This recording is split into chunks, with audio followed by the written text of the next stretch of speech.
ओम श्री गुरुभ्यो नमः। ओम श्री गुरुभ्यो नमः। ओम श्री कृष्णाय परमात्मने नमः।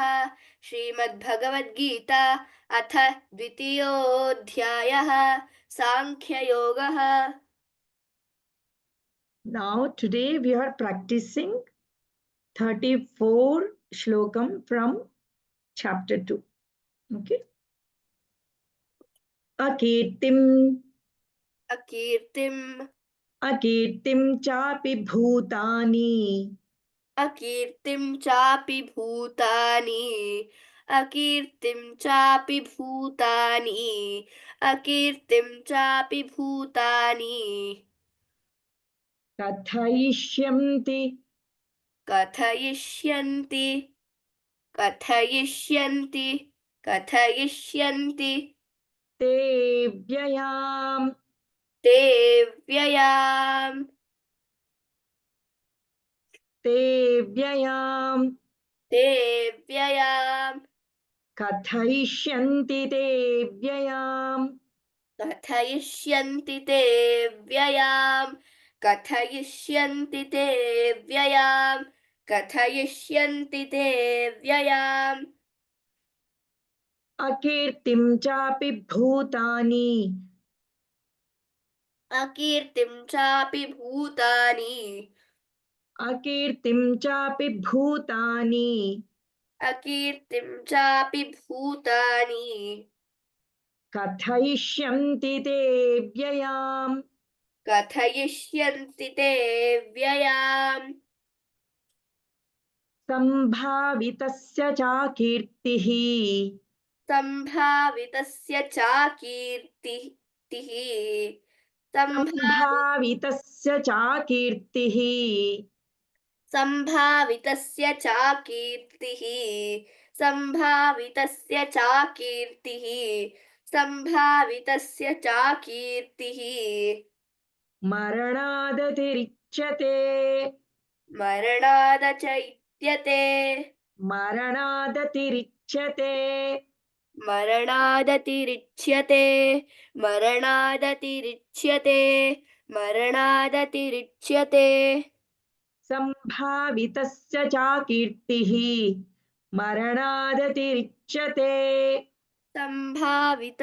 सम्भावितस्य च कीर्तिः मरणादचि मरणाद् मरणादतिरिच्यते मरणादतिरिच्यते मरणादतिरिच्यते मरणादतिरिच्यते सम्भावितस्य च कीर्तिः मरणादतिरिच्यते सम्भावितस्य च कीर्तिः मरणादतिरिच्यते सम्भावितस्य च कीर्तिः मरणादतिरिच्यते सम्भावितस्य च कीर्तिः मरणादतिरिच्यते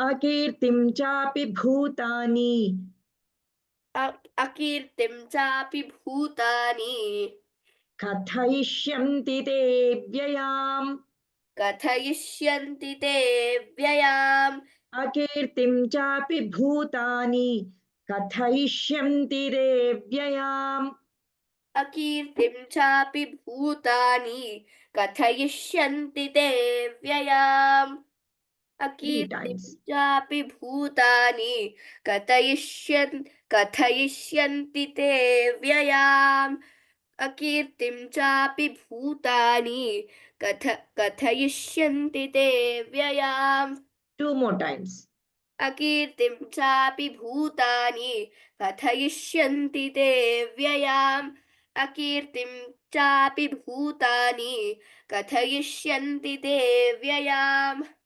सम्भावितस्य च कीर्तिः मरणादतिरिच्यते सम्भावितस्य च कीर्तिः मरणादतिरिच्यते सम्भावितस्य च कीर्तिः मरणादतिरिच्यते सम्भावितस्य च कीर्तिः मरणादतिरिच्यते अकीर्तिं चापि भूतानि कथयिष्यन्ति ते व्ययाम् सम्भावितस्य च कीर्तिः मरणादतिरिच्यते।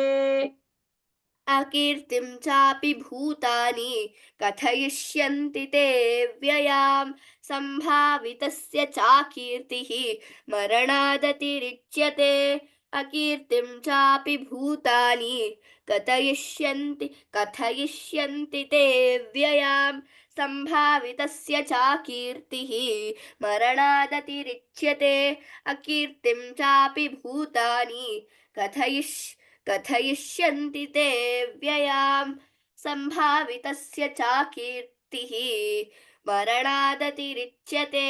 2 more times.